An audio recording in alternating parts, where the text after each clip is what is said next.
Okay, so in today's video I'm going to be talking about why you should try different editing styles. Now, if you've ever seen any of my pictures, you'll know that I've got a certain style. It's more kind of like a vintage style, but I do occasionally change between them, but not too much. But I think it's really important that you know, as a photographer or an editor or whatever, you should always try a new style, because you never know, you might discover something new that you didn't know about, or it might allow you know, your style to progress, or you could just find a completely new style and think, oh, you know, I love how that looks. So I'm going to go over just a picture today, and I'll show you what I do to kind of test these things out. So I've got this picture here of my friend Liz. So this is what it looks like after editing, and then this is what it looks like before. So it was a fairly dark environment. So what I'll do is, if I just reset this, what I'm going to do now is I'm just going to, you know, make some basic adjustments, bring up the exposure just a little bit, add a little bit of contrast or something, you know, just very basic things. And I'm just going to hit black and white and see what black and white looks like. Because I realise that I edit always in colour. Some people only edit in black and white, but I feel like it's important to just try them, because, you know, this one looks quite good in black and white. And a useful tip as well is black and white always increase the clarity a little bit.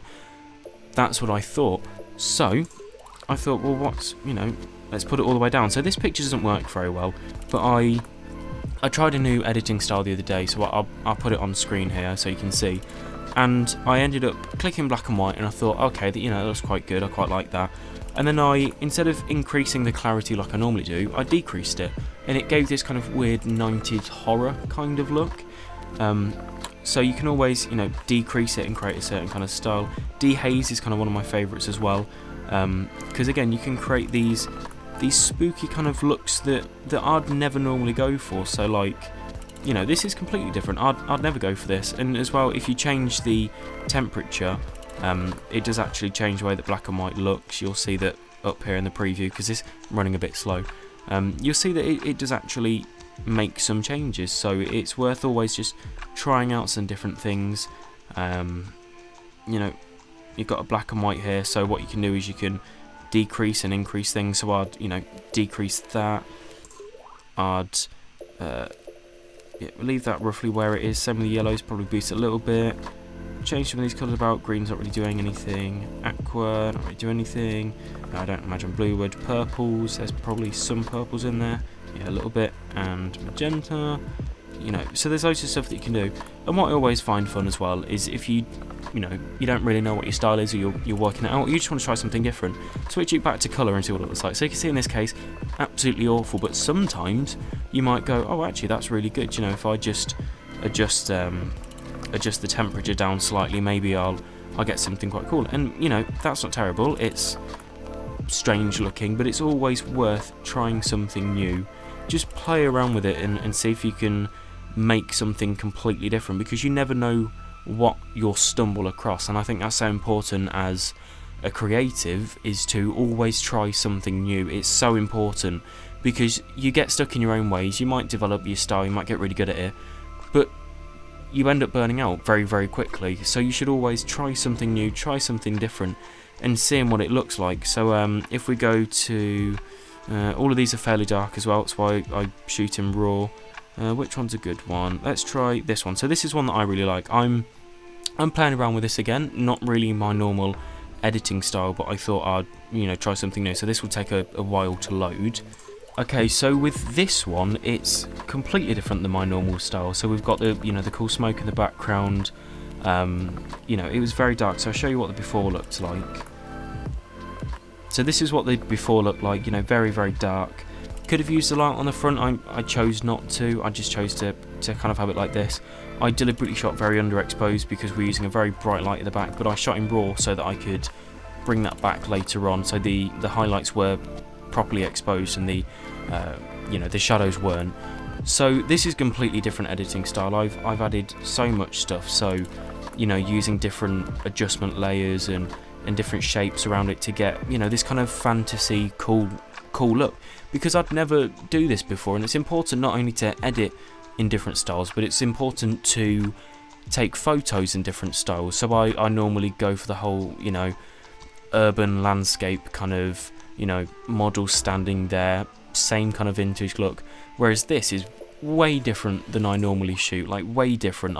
It's still a model, like it's still portrait photography, but it's way different. It's completely different than what I'd normally do, and I think it's so important as a creative that you always should try something new, because you burn out so quickly, like I said. And it's important because as soon as you burn out, you feel like you give up, you think that, oh, maybe I've lost it, maybe I'm not good enough. But it's just that you're doing the same thing over and over again, and that creative spark that you have isn't being reignited every time that you do it. So it's always important to go out of your depth, try something new.